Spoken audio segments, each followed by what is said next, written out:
Now, the first news story that we are going to get into here does have to do with the WWE sale and Vince McMahon, and it actually does come from CNBC. And I do want to preface that WWE CEO Nick Khan was actually on CNBC this morning, but the article does state, quote, World Wrestling Entertainment Executive Chairman Vince McMahon is open to stepping away from the company if it's the right deal, according to WWE CEO Nick Khan. Shares of the company rose 4% on Friday. That does come, now I'm editorializing, that does come after yesterday's investors call. If we pull up WWE stock really fast, we can pull that up before we keep going a little bit more. We pull up and look at the WWE stock. Actually up almost 5.5% now. It's up 5.26% from where it was yesterday. Show you guys that on the screen. Let's pull this here. So this is what it's looking like right now. It opened this morning at 86.43. It is currently at 89.72, up 5.26%. As far as the article from CNBC does go, they continue to write, McMahon's potential future involvement in WWE has become an early sticking point in preliminary talks with various buyers, according to people familiar with the matter, who asked not to be named because the discussions are private. Vince McMahon is WWE's controlling shareholder. He developed the creative storylines for the Professional Wrestling League for the last many decades. Earlier this year, he stepped down as the head of creative, handing the reins to his son-in-law, former WWE superstar Paul Triple H Levesque.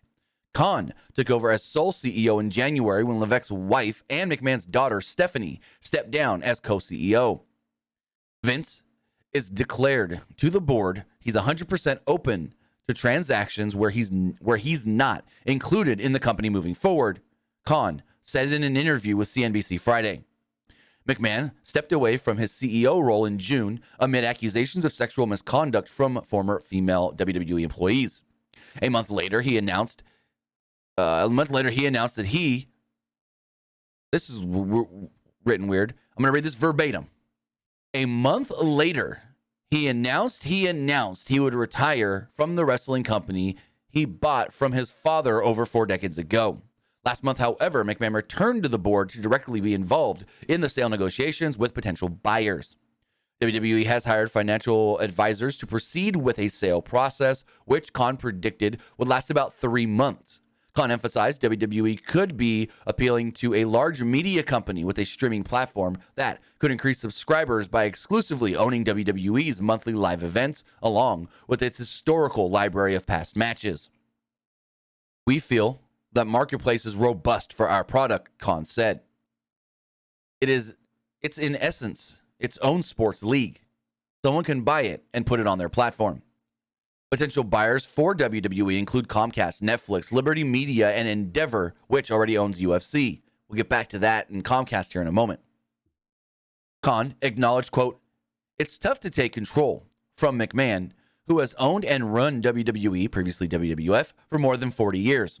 Still, he reiterated that McMahon would prioritize shareholder value and step away, quote, if it's the right deal. And we'll take a look at all of the factors that make it the right deal. And then they do go on to state that disclosure Comcast is the parent company of NBC Universal, which owns CNBC. Well.